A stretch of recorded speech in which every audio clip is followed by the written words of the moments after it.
warahmatullahi wabarakatuh. Welcome back again with Rupiah ya di meeting keempat pada MK The Practice of Teaching Reading Writing. Nah, pada pertemuan ini itu saya akan resume materi tentang task based learning atau bisa disebut dengan TBL. Jadi apa sih itu TBL? TBL itu adalah metode pembelajaran yang fokus utamanya ada task atau maksudnya ada tugas itu. Nah, jadi selama proses belajar, siswa itu lebih banyak belajar lewat tugas-tugas yang mereka kerjakan. Jadi bukan cuma mendengarkan dari pelajaran dari guru, tapi belajar dari tugas-tugas tersebut. Nah, dalam metode ini guru itu biasanya memberikan arahan atau instruksi di awal. Jadi setelah memberi instruksi, lalu siswa akan mencari informasi, bisa berdiskusi atau juga bisa menyelesaikan tugas secara mandiri. Karena itu TBL itu membuat siswa jadi lebih aktif dan tidak hanya menjadi pendengar pasif di kelas. Nah, selain itu juga metode ini bisa membantu siswa lebih terbiasa menggunakan bahasa Inggris secara langsung dalam proses pembelajaran. Nah, TBL mempunyai beberapa karakteristik.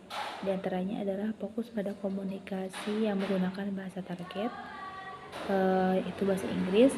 Selain itu juga materi atau teks yang digunakan biasanya lebih dekat dengan kehidupan siswa supaya lebih mudah dipahami.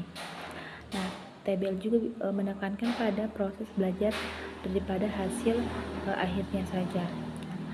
Dalam penerapan metode ini ada 3 langkah utama dalam TBL tersebut. Yang pertama yaitu adalah pre-task. Nah, di mana tahap ini guru mengenalkan tugas dan memberikan arahan atau pertanyaan yang berkaitan dengan materi. Kedua adalah during task, yaitu siswa mulai mengerjakan tugas baik individual maupun secara berkelompok.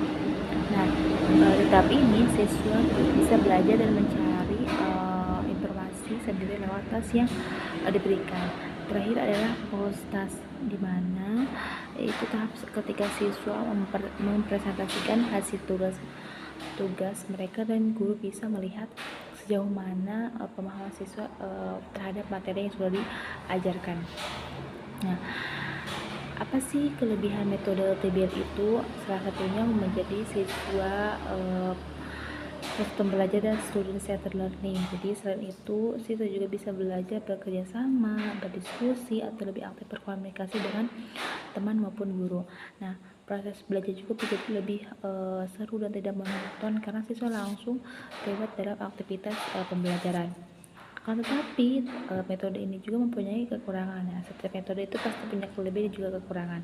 Akan tetapi pada metode ini kekurangannya adalah ketika dilakukan secara kelompok kadang bisa muncul konflik seperti antar anggota kelompok dan juga membutuhkan waktu yang lama karena siswa harus mencari informasi sendiri.